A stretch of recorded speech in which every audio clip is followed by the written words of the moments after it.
everybody, my name is Lisa and you are watching the Stop, Drop, and Knit podcast, episode 78, I think it's 78. So I've got stuff to chat with you guys about today. Let's see, it is Friday, September. Nope, it is not September anymore. Let's try this again. It is Friday, October 6th, and I keep looking over there because I've got a dye pot on the stove, and so I'm doing some late night dyeing, and I just thought I would sit down and record a podcast tonight because I didn't do it earlier in the day and I wanted to catch up with you guys. So yeah, I think we should just get into it.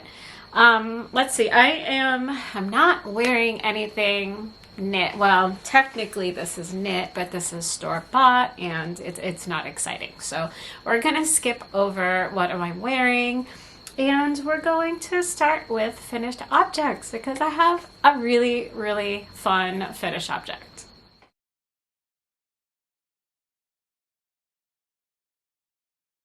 So today was Owen's 4th grade school picture day, and you guys might have already seen on Instagram because you know I had to post the photos right away because he was so stinking cute, and oh my gosh, he's like a little man already. He's not a little man, I mean he's 8 3/4, but he looks so big all of a sudden, so big. So I finished in time for his school pictures his Flax sweater. So this is a pattern by Tincan Knits, and I really worked hard to get it done on time. Oh my gosh, he really is almost as big as me. I was thinking, like, is this gonna be big enough for him? Because as I was knitting it, it was looking pretty small to me. And I'm actually on gauge. Everything actually turned out perfectly according to the pattern, even though I made a gauge swatch. I didn't technically check the pattern gauge, at least not that I can remember. I actually started this a while ago. I just kind of swatched 2 different needle sizes and chose the fabric that I liked better.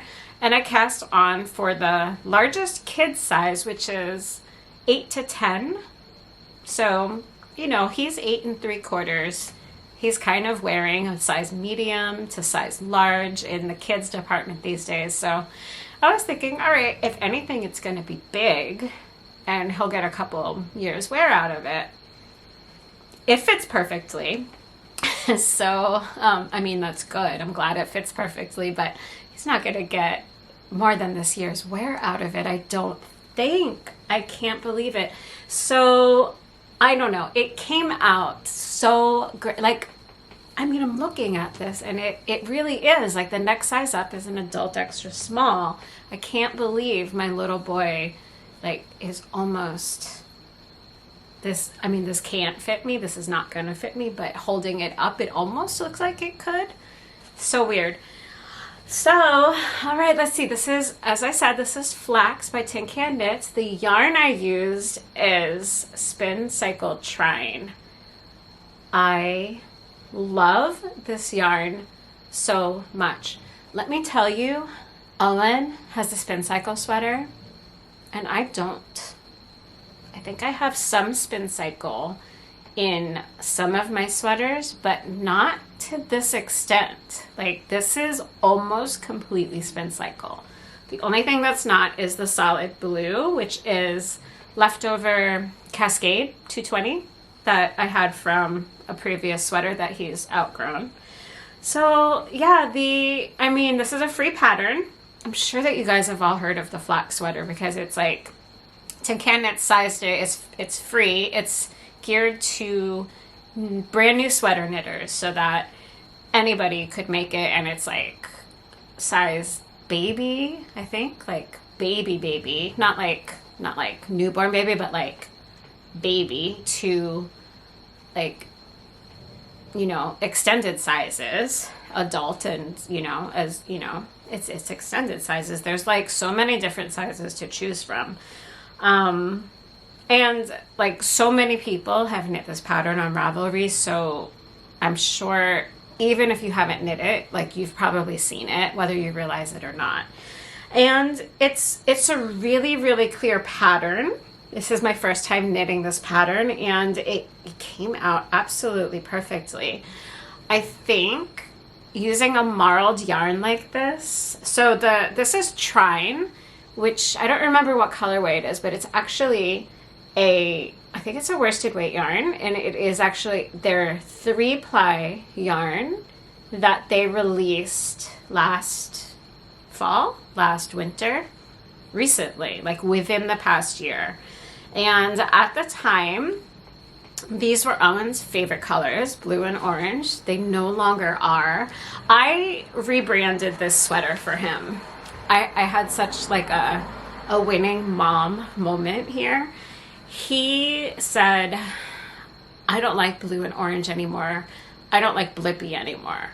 So when he was little, he really, really liked Blippi, and I'm pretty sure that that's where his love of blue and orange as his favorite colors came from, and those colors stuck for years. But now he's not so much into blue and orange, and I think it's because he's not at all into Blippi, which is good because Blippi is flippin' annoying.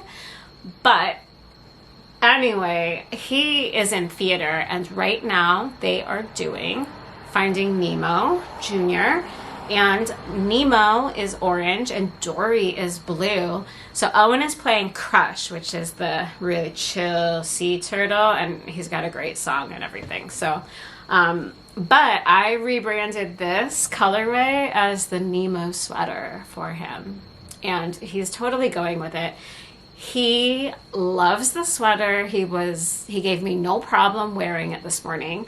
I was worried it wasn't going to dry in time because so today's Friday, yesterday was Thursday. Last night, it was still a bit wet on the blocking mats, and he thought it was dry, but I could tell it was still damp, but thankfully it dried.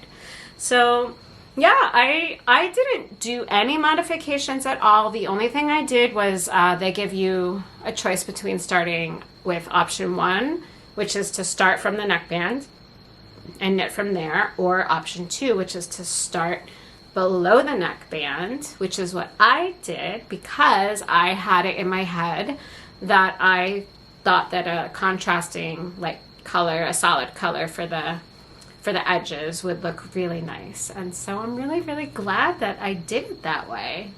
So yeah, so I am going to put in the pictures that my husband took at the bus stop this morning and in our backyard. And yeah, hopefully he smiled nice for his picture day at school.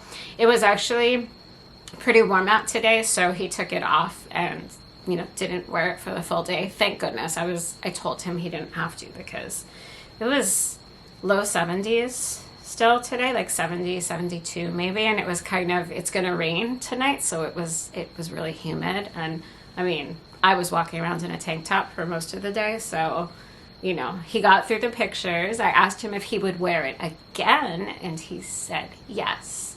So he is still very knitworthy. Sometimes I get worried because he's kind of getting to that age now where you never quite know with him. So we'll see. But yeah, so I have a finished object.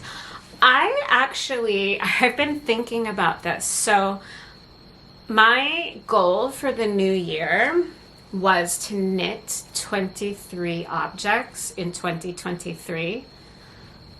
I don't even think I'm halfway. And I think we're going to need to record an episode, or maybe in the next episode I can update, do a 23 and 23 update and see how many projects I'm at, how many I think I can reasonably finish. Am I going to have to knit a whole bunch of small things to try to make that goal? Or am I going to just kind of let that goal go out the window and not worry about it? I don't know. I haven't posted in the thread in forever, but I have finished a couple things recently, and I have other things that are along the way. So we'll see. I think I need to revisit my WIP list and actually go through and tally up like how many things I've finished. I don't even think I'm at 12, which would be like just beyond halfway. Maybe I'm close. This might be 11. This might be 10. I'm really not sure. So yeah, I think, I mean, it's October now. So if I'm going to make that goal, I need to get on it, I think.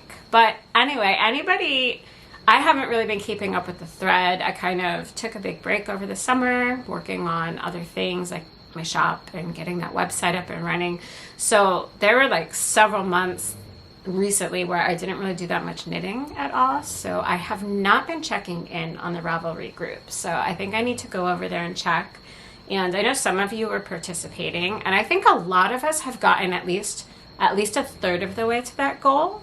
But yeah, you can always jump in now. I mean, there's not going to be any prizes or anything like that. It's just kind of like a benchmark that I made for myself at the start of the new year. I thought it was reasonable because it's about 2 projects a month, except for 1 month, which is only 1. So, which is totally an easy goal for a lot of people.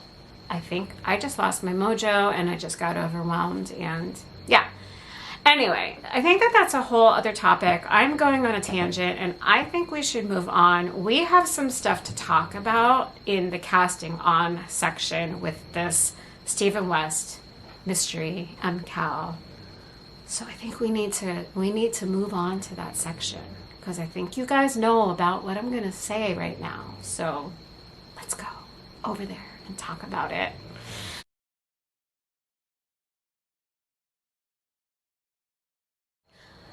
Okay, guys, Geogradient mystery Knitalong Stephen West. I wasn't sure I was gonna join in this year because, truth be told, I've still not finished Twists and Turns. I've not abandoned it. I'm actually really, really close to being done. Like, I'm in clue 4, about halfway through. It's just not been a priority. But yeah. If you know, you know, with the Twists and Turns shawl, that one was a little bit out there. There's some really awesome parts of it and some parts that, I don't know, they're a little bit weird, and it all kind of comes together, but it's not, that one was not necessarily the most enjoyable knitting experience, hence why it is still not finished. But it's gonna be cool. I'm gonna love it when it's done, and I will get it done for the Knit 23 and 23. I need to get it done this year because that just needs to be done. So anyway, I actually decided very, very last minute to join in. Last minute as in Tuesday, I think. I thought, cast on day is in 2 days. What can I come up with? I'm not gonna order any yarn, but I've got a shop that I can shop from. Not necessarily like the best way to be, you know, bringing in money to shop from your own shop, but I didn't spend money, and I'm justifying it because I don't have any sample knits from my Luxe base, and so I dug into my shop and I shopped my shop and I came up with this color palette for the Geogradient. I love it so much. So basically, I think it all comes down to colors with Stephen West and his shawls. Like, I always choose colors that I just love. That way, no matter what the pattern is, I know that I love my color palette, and then it's gonna work together, like no matter how crazy and out there the pattern ends up being. That was like my shawlography shawl was a gradient. It was a deep like teal and purple kind of gradient from Sweet Georgia Yarns. That one I loved so much. And then last year I focused on like brown and cream and fuchsia, which also a really great color palette. So I knew that if I was going to do this, that I should choose a color palette that I love. And I was honestly excited that the theme was based on a gradient colorway, because in my natural dye practice, I try to use the dye baths all the way through to the exhaust. So that means that I get a lot of really pale shades after the dye bath is exhausted. So for example, this is my middle color, one of my middle colors. This one was dyed with avocado, and this was, I think it was the first dye bath. I actually refreshed that dye bath a couple times, and I just can't remember now, but it was one of the earlier dye baths. And then, so this one I named Heavy Handed because it reminded me of blush. And then this one here was one of the exhaust baths. And so you can just see it's just a much paler shade. I really don't like to waste my dye materials. So I use the baths over and over. The most beautiful saturated colors are in the initial dye bath. Those are the deepest ones that I get. But the paler shades are really beautiful too, and especially like you can pair them together or not, but in this case it worked really well. So these were both avocado. And then this one here, also avocado, completely different dye bath. This one was a dye bath from actually a while ago, like one of my earlier avocado dye baths. And it's so different. So you can see the three of these together, all avocado. I do remember that for this one, I experimented with the pH level. And after I had dyed several skeins, I refreshed the dye bath again, and then I actually made the pH more basic, and I think I raised it to something like an 11, and it really brightened and brought out the pink tones a lot. It's still kind of like a mauvey, blushy kind of pink. I did not ever intend to use these together, but they look so good together. And then yeah, so basically I dumped all of my yarn onto my bed for like this one base. And I was just playing with different color combinations. And it's so I'll talk about this more later on in my natural dyeing segment when I talk more about shop stuff. Because I don't want to make this podcast like a whole advertisement for my shop, but I am going to knit with my yarns because they're beautiful and I love them, and I want to show you guys how you can use them in projects. I think that that's really important. So I'll talk about this more later, but it made me realize that in the way that I have my shop right now, I have everything listed basically by dye material and by base. So this base and avocado, these are actually in separate listings because they're such different dye baths and dye lots, and I did all the photos at different times and everything, which is fine in some cases, but I think oops, I just totally dropped one. It rolled so far away. Hang on. Oh. All right, I've got it. I dropped something. Every podcast, the drop and stop dropping, it is really for drop spindle spinning, but it's also because I just drop something constantly. I realized that because my shop is online, it's really, really difficult to view the listings and just see each color individually on the screen. And even if you open separate windows, it's really hard to envision how the different colors are going to work together. So it's fine if you just want to kind of browse and be, oh, I like that color, I'll add that to my cart. Oh, I like that one too. And if you're not necessarily like worried or planning to use them together, and you're just kind of grabbing random things, it's fine. But I think usually people are shopping for a project most often if they're going to be shopping online, because I think online shopping is a bit different than in-person shopping. I think in-person shopping, like sometimes you're looking for a specific project to help you like narrow down your choices. Other times you're just kind of maybe your vacation, you're in shopping and you're just kind of browsing and just gonna grab like some random things that you like to, you know, whatever, remind you of your vacation.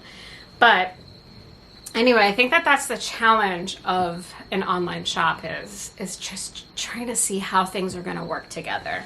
So I'll talk about this later. I'm gonna redo a lot of my listings little by little and try to make some kits and put together colorways that I think look really good together to make it easier on all of you, because I can see them all in person, but you guys all can't. And so I think just photographing things together and showing which ones work really well together is just going to help you out.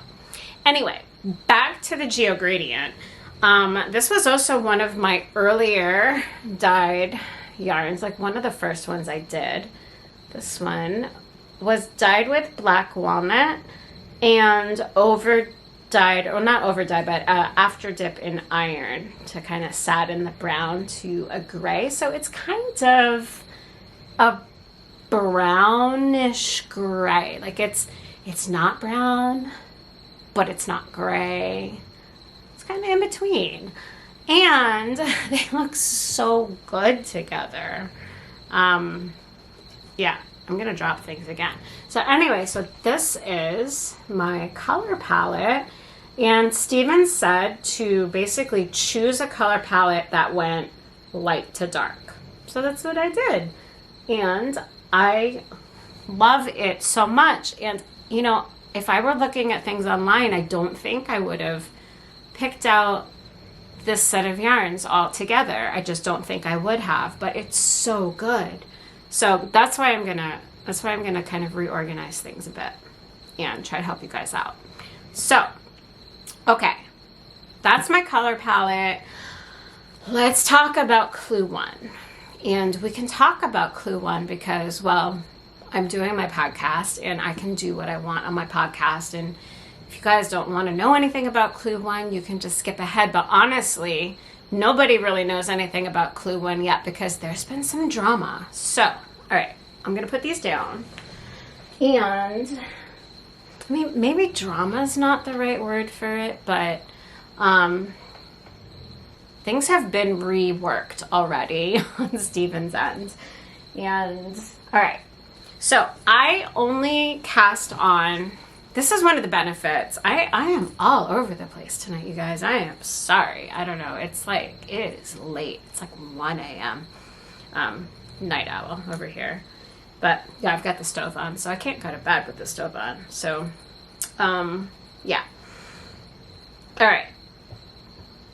So basically, last night, I did just the first section of Clue 1. And I'm really glad that I stopped there, because I've got this nice little swatch. And basically, it's like a swatch. Like, you can see how, look at how drapey this yarn is, you guys. Okay, part of it is my stitch markers because it's garter stitch, and at the beginning I could not remember right side and wrong side. So I've got these cute, I've never used these before, but I said I knew that I had them, and so I dug them out. I've got these little catrinkles. It's like the front half of a unicorn, and it says RS for right side, and then it's the butt end. Can you guys see that? It's the butt end of the unicorn. And this says WS for wrong side. And after restarting the first stripe like 3 times because I couldn't remember which side I was on. I put the stitch markers in, and now we're good to go. And it's obvious now because I'm doing the weave and Steven, weaving in the ends as I go. Yeah, so anyway, this is as far as I got.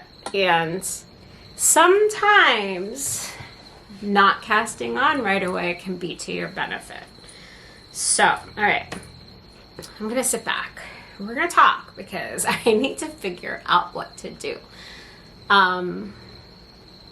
So there's been an issue with people seeing, so, all right, on Instagram, you're supposed to post like your first picture as either like your yarn choices or like Stephen West's MKAL image to avoid spoiler alerts. But you know how sometimes when you're scrolling Instagram, it just pops automatically to picture 2, and you just, even though you don't want to see a spoiler, you end up seeing a spoiler. So I ended up seeing a spoiler of Steven's actually this morning. He posted somebody from his test knit groups, and I didn't really pay attention to it because I realized what I was looking at, and I didn't want it to be spoiled. Like, it was spoiled enough, but I didn't look at it very closely because I realized what was happening, and I just like immediately scrolled away. I didn't want to stare at it too much. So I was like, oh, that's really cool, but I didn't look at it, okay? Then later in the day, I see Steven post that he has completely done away with his original Clue 1 version and substituted a new pattern for Clue 1. Because when people, so he also has a spoiler group, like a Ravelry thread on Ravelry groups. And I've never gone there before because I just don't like to be spoiled. I like to just kind of do it at my own pace. But apparently people that have either knitted or seen images of it spoiled, there are a lot of people that just saw a swastika, and obviously that was triggering for a lot of people, and it's really bothersome. So when I saw Steven post his update, then, you know, it took some effort actually to go back and find the spoiler of Clue 1 image because he had deleted everything because he didn't want to upset anybody, rightfully so. And honestly, I didn't see it. Like I was looking at it and looking at it and looking at it. And so I screenshotted it and I sent it to my husband. And I said, and you know, he first thing he texted back, that's really cool. And then I said, okay, so everything has changed. This is no longer the thing because people are seeing a swastika. And so then he like really looked at it, and you know, I was staring at it and trying to figure it out, and I was just seeing kind of like a pinwheel. Like a lot of people were seeing either a pinwheel or a Celtic, how do you say it? Celtic or Celtic? I don't remember. Knot. And I couldn't find it. Like I could kind of see it, but then, so what my husband pointed out, like once he found what people were seeing, so there's like this little part that has like a little tiny triangle that attaches to each of the things, and it's that little triangle being in the same color of the lines that, obviously also depending on like what your color choices are, sometimes it's really going to pop out and other times it's not. So yeah, once you see it, like once you know it and are aware of it, it becomes hard to unsee it. And so obviously that's really bothersome, and you, even if you're not somebody that sees it yourself or anything, I think once you know, it's hard to not know, and it's hard to want to continue in the original pattern. So there were like lots of people in the Ravelry thread were playing around with the order of the colors and trying to rework it so that that image wasn't going to be what pops out, and that it looked more like just a really cool pinwheel or a geometric pattern. You know, and the testers, I feel so bad for the testers too, because they've like knit this whole shawl, and now they have a whole shawl that nobody noticed it originally, but now in retrospect, like 3 months later from knitting it, there's that knowledge of that image, and that I just think once you have that knowledge, it's hard to justify continuing with it, no matter how well you see it or not.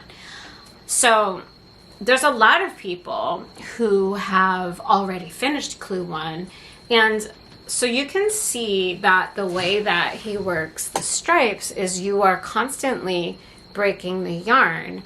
I'm not gonna insert the pictures of the original design here, because I think that Stephen no longer wants that in the world because of the potential to trigger somebody. So I'm not going to post that here, but you can tell just from this little sample that you're knitting lots of little tiny stripes and working this little geometric pattern, and so it's kind of like a quilt square, but you've got a lot of little bits of yarn, if you were to rip it out, that maybe you can spit splice them back together, but a lot of people are using superwash yarn, which is not so easy to spit splice.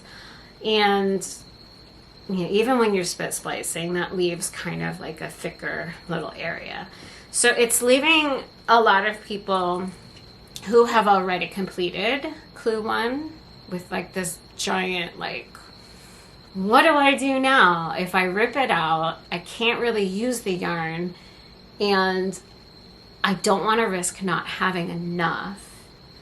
So I totally get that. And if you are in that camp of people, like, I'm not going to judge you at all. Like, I understand. I think, so Stephen, here's what I will judge you for. I'm just joking. But he offered another solution, which is actually really, really boring. And I'll post that one in here. It's not Stephen West. It's just so basic and so boring. But, you know, it's an option that you can do. And I don't know. I'm not really going to judge you if you do that. But there are other options too, which are a little bit more exciting. I will post in another one and show you. So I'm kind of deciding now, like, do I want to do this person's version, or do I want to play with the original chart but rework the colors in such a way that the swastika is not going to jump out at you because it won't be that anymore. Probably I'm going to go with the one that I'm posting here, just to play it super safe, because it's really cool looking too.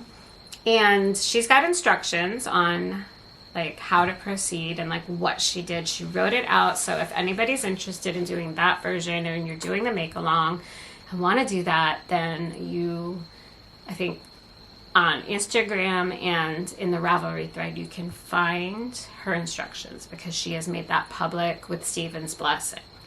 So it's been a lot already. This is only day 1 of the MKAL, and I feel so bad for Stephen and for the testers, and I commend him too, because he did absolutely what I think is the right thing to do.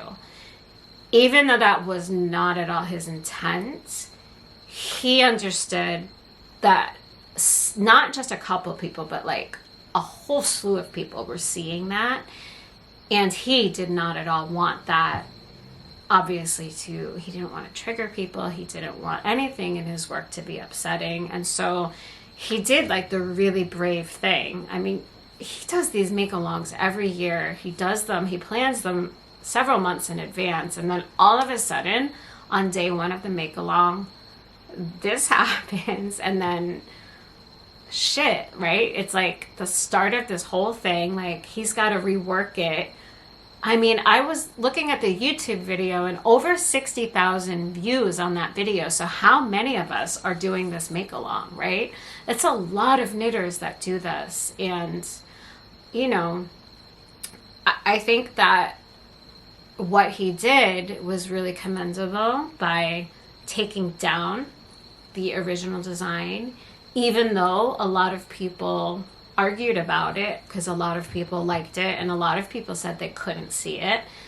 But just the fact that so many people did was enough for him to take it down and just offer something, even though it's boring and basic as far as I think Stephen West is concerned. It's an option.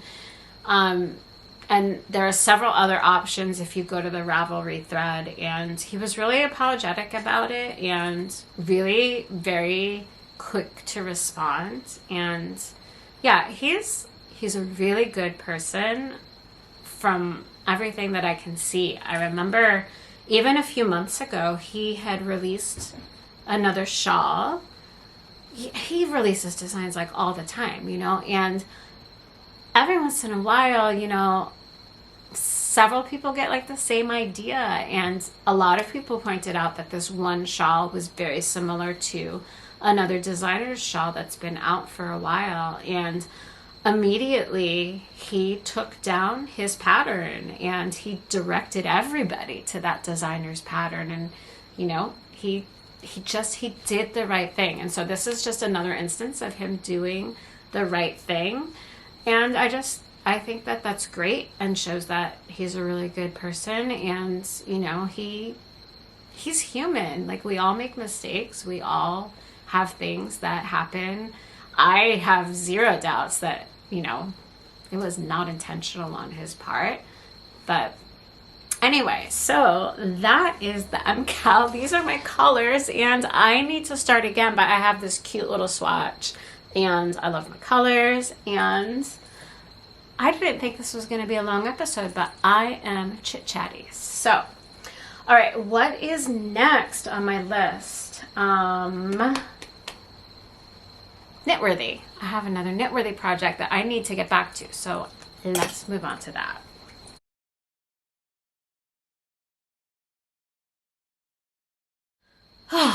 Okay, so Knitworthy. All right. Now that I have finished Owen's sweater, my husband has his birthday on November 1st, which is a few weeks away.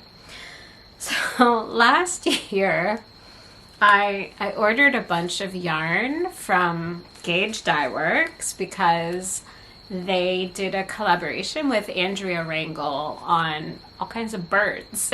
And I wanted to order some yarn, and so part of my excuse was I ordered a colorway that I knew he was gonna like, and that one of them was for him. So basically last year for his birthday, I purchased yarn for me, as one does, and I mean, I'm sure, I think I got him a cake. I didn't even bake him a cake. I'm a terrible wife.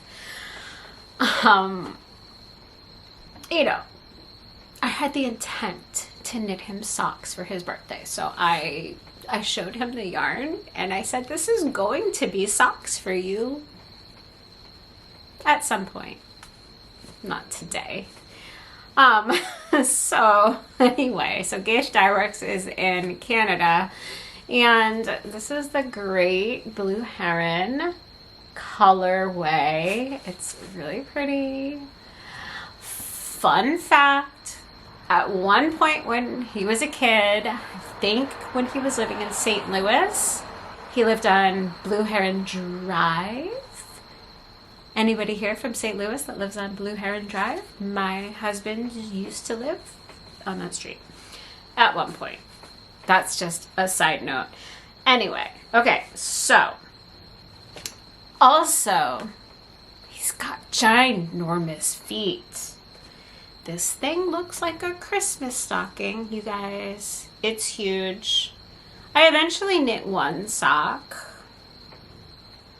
This thing is huge. It fits him perfectly. It's not a secret sock, you guys. So it's really pretty. It's huge. Might be a Christmas stocking this year. Might be 2 Christmas stockings. It was so big that I didn't have enough yarn, and I had to order another skein of yarn. Originally, I had only ordered one.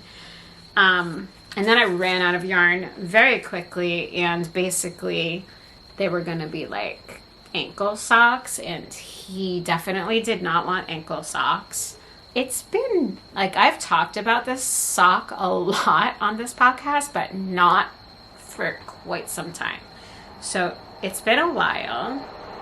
I also messed up, and he's gonna get it like this anyway. I just don't care because, again, size 12 feet, too big, in my opinion.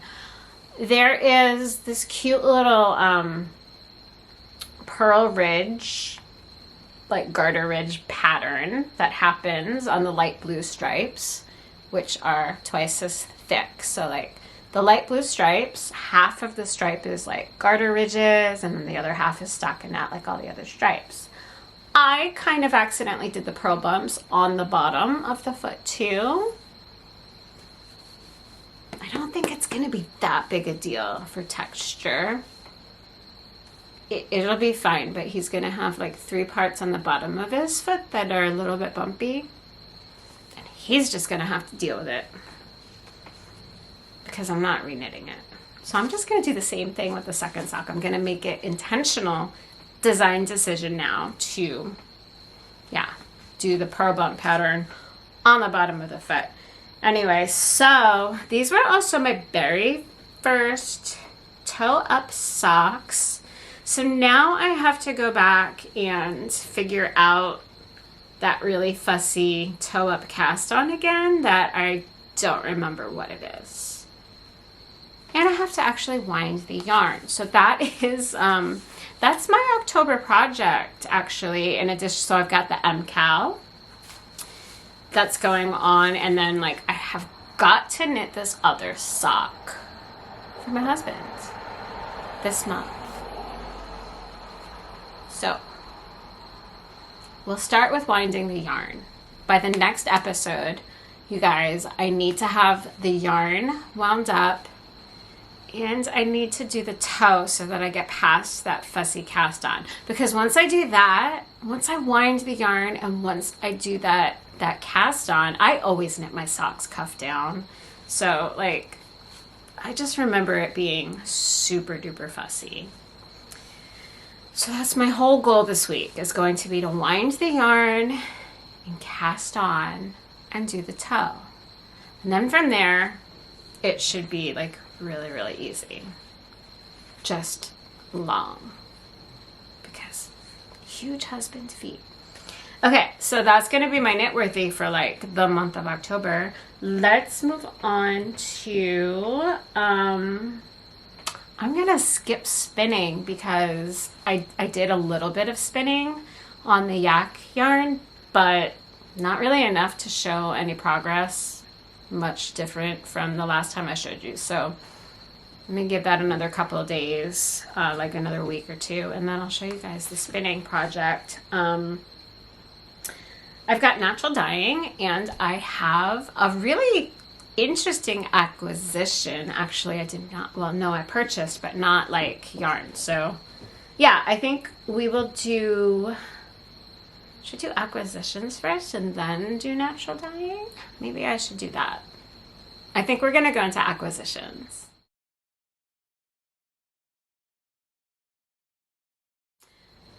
Okay, acquisitions. I don't think I've had an acquisition section in a bit, but then again, I haven't had that many podcasts in a bit either. So who the heck knows? No, I haven't really been buying any yarn or anything, except to dye, like bear yarn. So anyway, with the MKAL starting, I needed another size 4 knitting needle. So I had my husband, who works in the same town as our local yarn shop, swing in there on Thursday and pick me up another size 4 needle with a really long cord, because goodness knows, I think every single project I do requires a US size 4 needle. I swear, it's like every pattern I knit, except the Flax sweater. The Flax sweater, I did not need that needle size, but every other thing uses a size 4. And so it's in a project. I don't know where my longest one is. It is somewhere, and I just didn't want to bother ripping it out of something that is a whip, and figured if I was knitting so many projects with US size 4 needles, I should just buy more US size 4 needles, or have my husband buy them for me. So I had him run in there and pick me up a size 4 Chowger needle with like a 47-inch cord or something. And then I was also out of wool wash, so I had him pick me up some more wool wash, and so he picked me up the Euclan, and he got the eucalyptus scent. So, you know, necessary things, not the most exciting.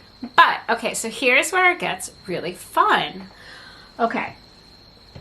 I have recently, like this summer recently, gotten into shopping secondhand a little bit. I'm not that big a shopper, like for clothes. Like when I like shopping, but I also really get overwhelmed by shopping. And so I tend to go only a couple days a year and like do it for hours and just like try on everything and then just be done. Like I have to work myself up to the point of like, especially if it's something in particular.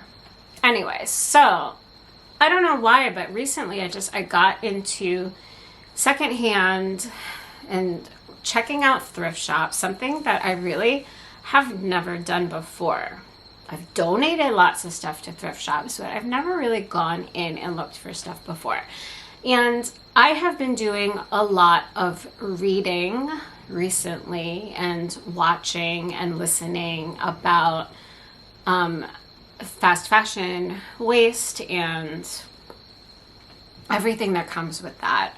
That's like a whole topic. I'm not going to get into that, other than to say that I've been really educating myself about fast fashion, which I'm not a huge fast fashion person, but the clothes that I do buy, they're not like fast fashion, like the gross stuff like H&M and Shein and stuff like that. But they're still not like necessarily the most sustainable things. I tend to shop at Loft and sometimes J. Crew. Those are kind of like my two shops for like work stuff. And then I'll like have some more like casual like t-shirts and stuff like that. So just, you know, I kind of have a few stores that I go to. Don't go to them that often. So anyway, I have been on the lookout for hand knit stuff at thrift shops, which you would think you would be able to find, but is really not that easy to find unless you go to the blanket and pot holder section, and then you can find a whole bunch of crochet blankets and stuff. So I've been, this was maybe my 5th or 6th trip into a thrift store since like earlier in the summer, and I finally found something handmade today, and I rescued it. And I really like it. I'm going to get it and show you. Even like when I'm looking at knits, because originally I was thinking, oh, I'll look for like a hand knit sweater, or even store-bought, but like nicer materials like wool, cotton, like things like that, like pure materials, natural materials. And you can't find anything. Every single thing in there is like fast fashion and synthetic blends, like, and so like I have nothing against, like I purchased a couple of things too that were like cotton acrylic blends. So it's not that I'm not, or like wool acrylic blends and stuff. It's not that I won't wear or use that stuff, but I'm either gonna get it and pick it up to actually use, or I'm gonna look for something. And if I'm gonna go into the project to like upcycle it, like take the sweater apart to reuse the yarn, at that point I want the yarn to not have any synthetics in it, because they're just, you know, I have so much yarn. But I think it would be really cool to repurpose a sweater. So I'm still on the hunt for that. But I really like this thing that I got today. It is a cardigan, and like immediately I knew it was hand knit, and I'm so excited by it, and I'm gonna show it to you. So I have no idea if it's acrylic or wool or a blend, but it's this really cool like rose gold color. I'm gonna have to like stand up here. It is like a chunky, bulky weight cardigan, and it's got pockets, but you can even see like this knitter pinned down the right here, like she or he pinned down the collar so that it's like would stay open on each side a little bit. And the buttons, you guys, the buttons, this person knit over the buttons, like did the yarn wraps over the buttons. That's how I knew right away that it was hand knit, was the buttons. So, oh my goodness, I think this is gonna be so much fun.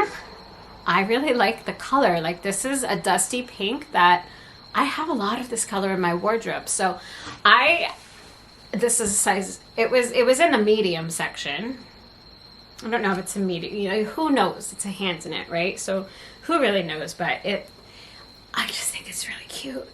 And I'm actually gonna wear it. And I feel like so good that I rescued somebody's hard work today, and I'm actually gonna use it.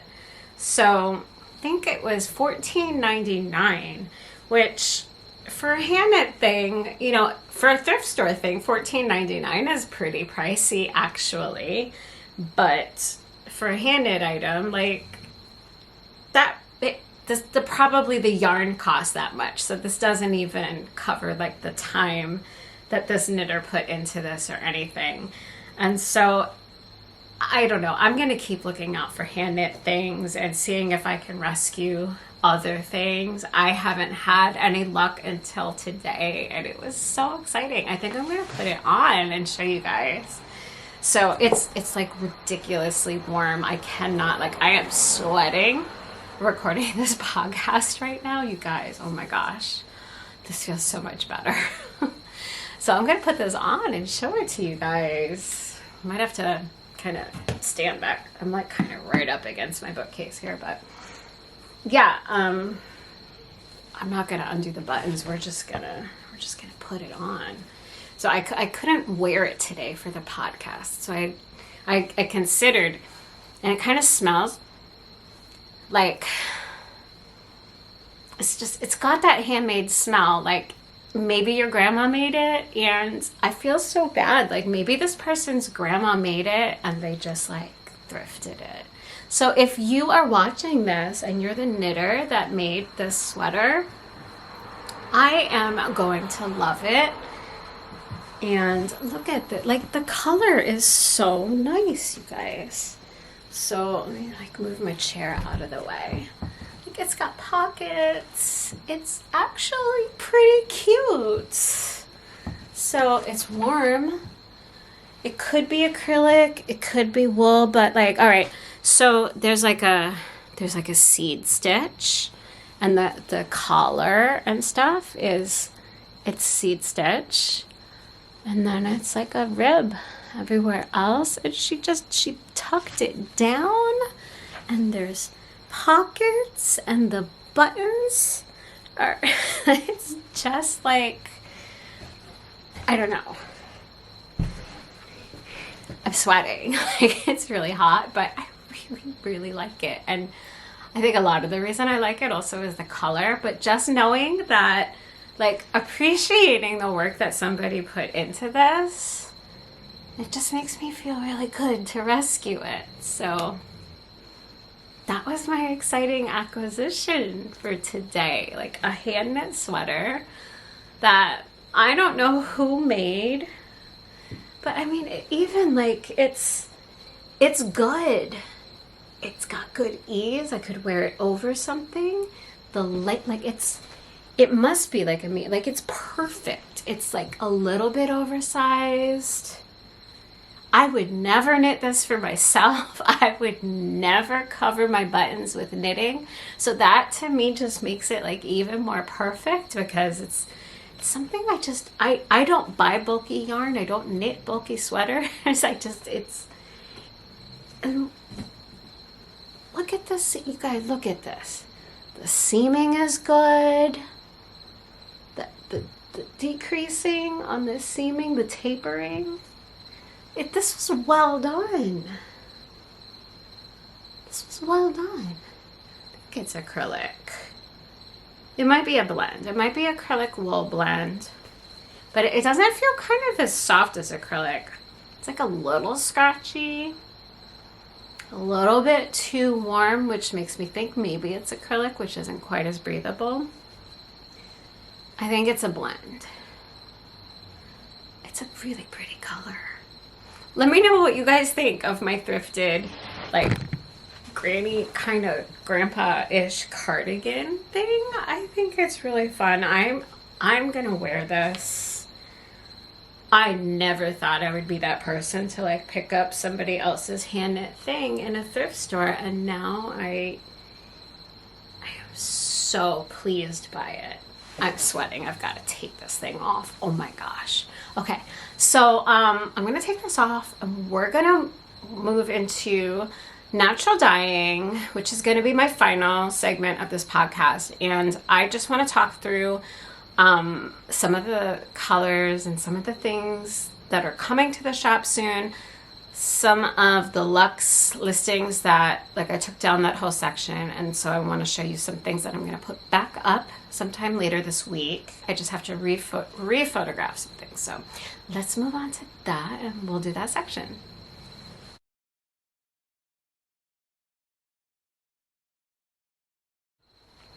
Okay, guys, so first of all, my shop is open. It has been open for just about 2 weeks now. So exciting. I wanted to give you all a huge thank you. So many of you visited the shop.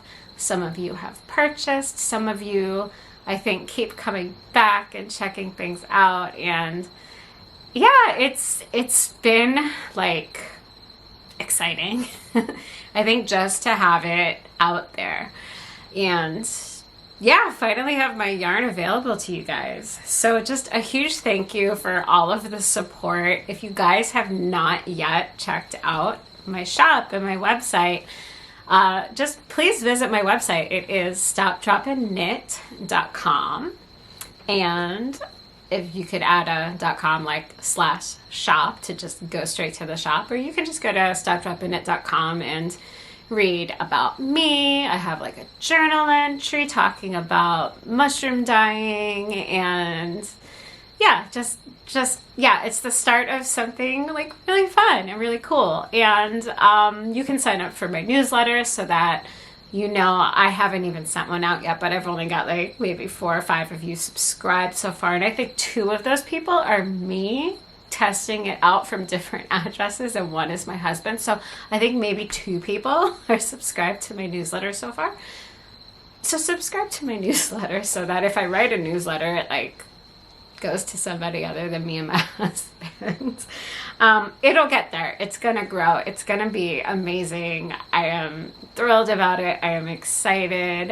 Some of you are getting yarn already, and thank you. It's really cool to see. Yeah, so I'm trapping things again. All right, so some things that have happened since I opened. I've been dyeing up a couple new colorways. So over my birthday weekend, I went to Fire Island and I collected some sassafras. I should go get the sassafras bark, but I'm not gonna get it. I'll put in a picture of the sassafras tree. It's like they've got so many sassafras trees on Fire Island, and so I found some, like there's a lot of trees that have been knocked down over there, and so from the ground I was able to pick up some loose bark and get to the root bark and dye up a couple of fun new colorways. So I've got a couple new colors that have not yet in the shop that are gonna get added to the shop. So this is my Luxe base. It's so soft. It is so drapey. I don't know if you can see how drapey it was, but it's the same base. Yeah, you can see how drapey that is. It's the same base that I'm knitting the MKAL shawl out of that I showed you guys earlier with the stripes. And it's so soft. So anyway, when I was trying to look at all the yarns together to choose what colors I wanted to do for the MKAL shawl, and I had added these colors, I realized that I had some more rainbows. You guys, you can tell, like, I love rainbows, okay? I think rainbows, they're so fun to put together. I know not everybody likes rainbows, and not everything's gonna be rainbows in my shop, but they're so much fun to put together. They're really a lot of fun. But yeah, as I was saying earlier, I think just looking at the individual listings for the colors and trying to kind of piece together what might look nice together is difficult. Plus, it's complicated by the problem that everybody's screen monitor reads colors differently, right? So there's a lot of things that work against buying yarn online. And I'm sure that most of you at some point have gone through the process of purchasing yarn online and know exactly what I'm talking about. So, yeah, anyway, look at these two. This is both from Sassafras Bark. Like on their own, they kind of look brown. And this kind of looks brown. But together, like you can now see together that they are a little bit pink and a little bit orange, like a little bit more pink and a little bit more orange. So that's the other thing that happens when you can see the colors together is you notice the actual colors more than maybe individually. Like this kind of looks a brownish, right? With like a little tint of reddish, maybe. This also kind of, I don't know that it really reads orange. Kind of maybe more tan or neutral, right? But then all of a sudden when you put them together, you can see, oh yeah, that one's more reddish pinkish and this one's more orangish, peachish, right? Like you can, I see it. So I think it's really, really helpful to have listings where you can see the colors paired together. So once I realized how many different colors I actually had of the same base and how many different colorways I can put together. So I'm going to show you guys a rainbow right now. Not everything is going to be a rainbow. And I had these things kind of paired together the other day and then my box fell over and it all spilled out. And so now I kind of have to go through that process again. I did take some photos outdoors just to see like how the different colors looked together, but I do have to go back and take official photos to put on the website in the shop listings. So that's why, like, what I did was I took everything from my Luck space. I hid all of those listings so that you guys can't shop from them right now while I am reworking these. All of my other bases are still up and available. And then these are going to be back up in the shop, but not necessarily as individual colors. Some of them might be, because some of them I have multiple of the same color, like 3 or 2 or 3 or 4. Others are just one-off colors, so they might just get pulled all together and put in a kit and just relisted differently. But I think you guys are gonna like that a lot better, because no matter what your screen looks like, you'll be able to see like that set of yarn colors all together in the same place and not have to try to like have different windows open on a different screen, or like a computer and a tablet and a phone to like try to see how they might work together, only to have them arrive to you and it doesn't look like you thought it was going to look like. You know what I mean? It happens even, you know, on any site. Just sometimes you get that yarn in the mail and it doesn't look anything like you thought it looked on the computer. And so I want you guys to feel really confident in what you're purchasing to the best of the ability that I can possibly do to represent the colors as like I see them, true to what they are. So here's an example. Like, I found another rainbow. I love my rainbows. So and I brought 2 different purples here because I don't remember which one I put in. So we've got, like, this was pulled from like an avocado listing. This is my new sassafras. This one is like mulberry leaves that I dyed like a million years ago. So you see I've got like red, orange, yellow, or pink, orange, yellow. And then this one also is mulberry leaves. Yeah, this one is also mulberry leaves dipped in iron. So now we've got like red, orange, yellow, green. And then we've got this one, which is mushroom dyed bluish, grayish, greenish, bluish, grayish. But now you can see the blue, right? So you see in the rainbow here. And I've got 2 different purples. This one is lichen dyed. So I don't remember if I had this one paired with it, the brighter one, or this like dusty grayish purple, which is also avocado, over dyed with iron. So I don't remember if it was like this version of, I can't even hold them all up in the same thing. I don't remember if it was that version, or like I have to go through and do these again, or if it was this version. See my blue, I'm dropping my blue. Yeah, I don't even remember. But it's so much easier to me to see them together. I'm just throwing those down there. Not everything is going to be a rainbow. I don't have perfect like every single color of the rainbow for like that many things.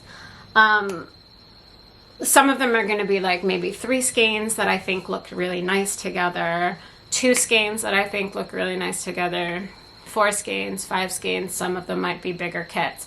For the ones that are bigger, like that one that I just showed you, what I'm trying to decide is, do I just have one huge kit?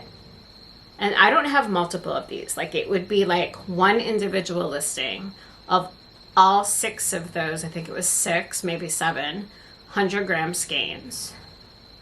So let's say it's 6 colors. Do you want like 600 grams and have full skeins of each 6 of those colors? Or I'm considering splitting them in half and doing 2 sets of 50 gram skeins that would be about 300 yards each. So that's what I'm trying to figure out. Like, I'm not going to do mini skeins. That's too much work. I did that for the mushroom yarns, and it took months to wind all of those full skeins into all of those mini skeins. Now I just buy the mini skeins and I dye the mini skeins, but at first I didn't do that. So that was a lot of work. I'm not going to do that again, but I could divide each of these in half so that they're 50 grams each, so that it's not like super expensive. It's still pricey, but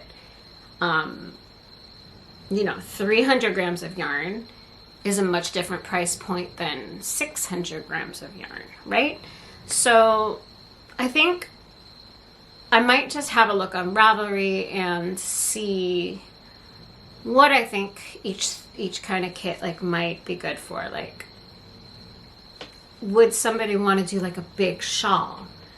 And like, I know like Lobby Enemy and places, like they sell like full skein kits of like 6 or 7 different full skein colorways. And I've purchased some. So I know that there are definitely patterns that require it, but I'm also thinking if I divide it up in half, like maybe it could be like a color work bundle, or a cup, like you could pick and choose different colors to use in color work for different color work portions of like a yoke sweater or something. So those are the thoughts that I'm kind of having right now. So all right, so that is the update with like my Luxe base. It's so soft. So the let me just get this one here. This is my like purple avocado dyed yarn.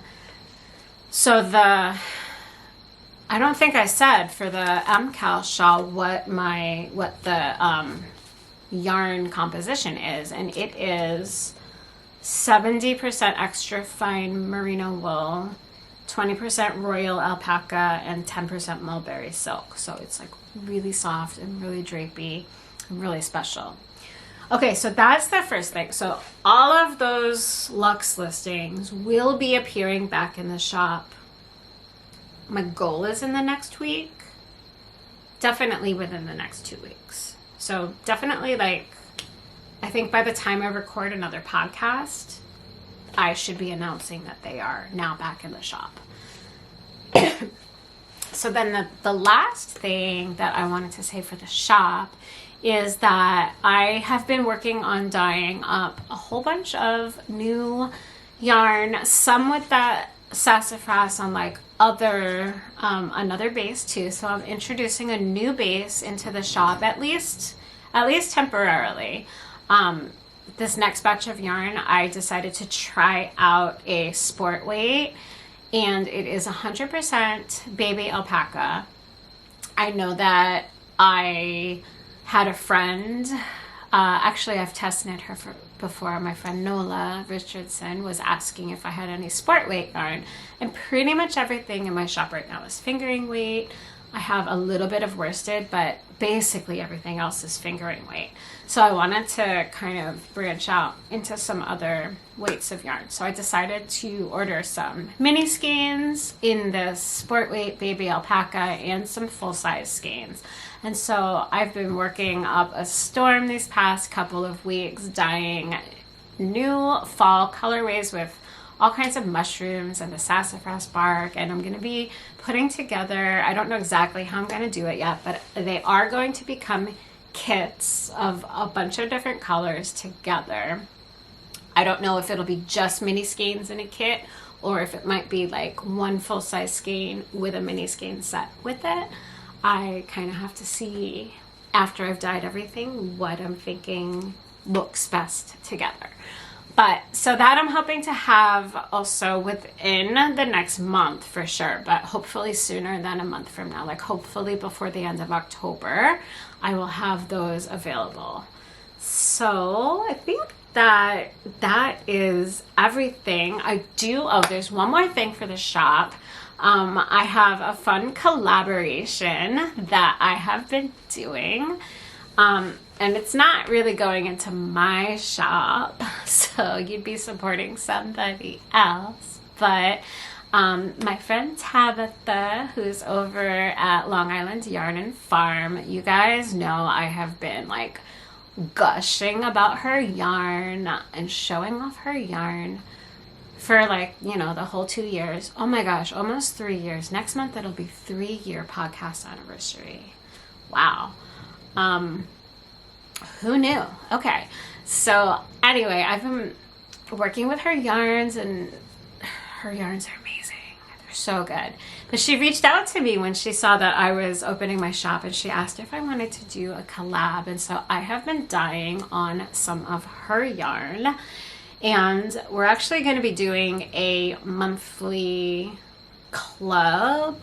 Not really a club, but just like a monthly release.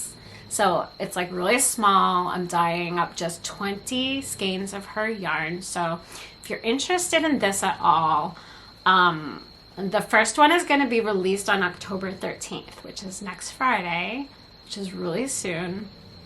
But it's going to be announced through Tabitha and her site, and only available on her site. So it'll be yarn that I have dyed. Each month is going to be a different color. Excuse me, a different dye material. And I think our original goal is to do 12 months. Like for now, I think that's our plan, and just really small, just 20 skeins just to start out. It's just me. It's a lot of labor intensive work to like forage and process the materials, and to be dyeing yarn for my own shop too. Like this is something she's basically like commissioning me to do. So yeah, like I'll just get a small portion of those proceeds, but I'm going to keep one skein for myself. So that was kind of something I worked into things, because I love her yarn so much. So it's been really fun dyeing up her yarn, which is just completely different from mine. It is local. It's her animals that, you know, I've pet and kissed, air kissed mostly.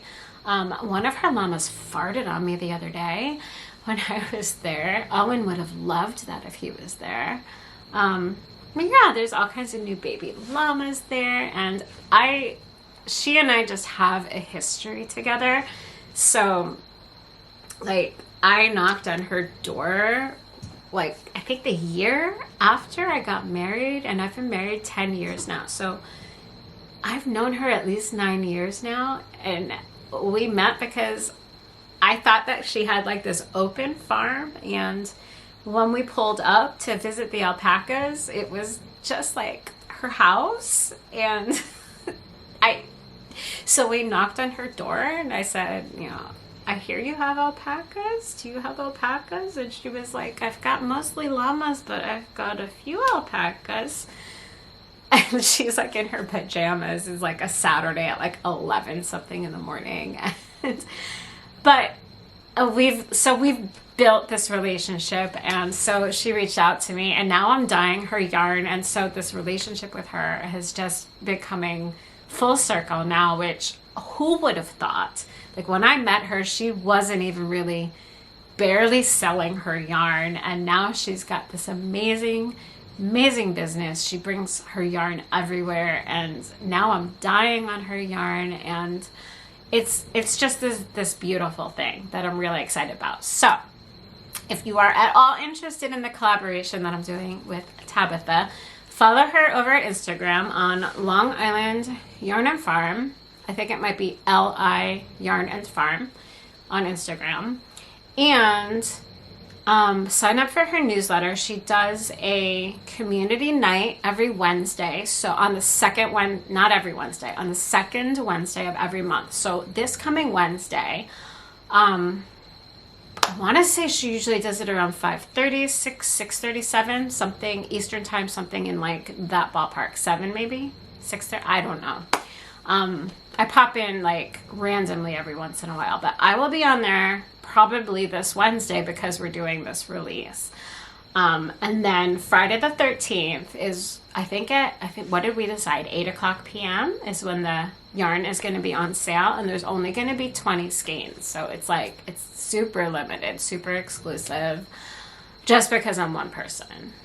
Not because we're trying to be exclusive, just because there's only so much I can do. I can only dye 5 skeins in a dye pot at once. So I think that is everything, you guys. This went on so much longer than I expected it to.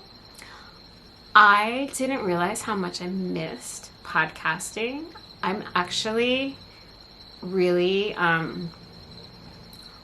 not a chatty, talky person. Like, I'm super anxious. I have like social anxiety, and so when I get back into the podcasting mode, it's easier to keep popping on and updating you guys. But when I've been away for a while, it's a lot easier for me. Wow, excuse me. When I've been away for a while, it's a lot easier for me to just continue to stay away than it is for me to pop back on and do another podcast. Like, I feel like I've got nothing to talk about, and it's been a while, and what am I gonna say, and this and that. And anyway, obviously I'm super chatty again, and I'm feeling really good, and it is like 2 something in the morning, and I'm gonna say goodbye. Not that I'm tired at all, but I'm hot. I'm like sweating, and I think I've shared everything that I have to share for today. So yeah, that's it. Thank you guys for tuning in. Thank you if you've already checked out my shop, and yeah, I will try to be back next week, or in 2 maybe soon. I'll be back soon. Take care, you guys. Thank you so much. Bye.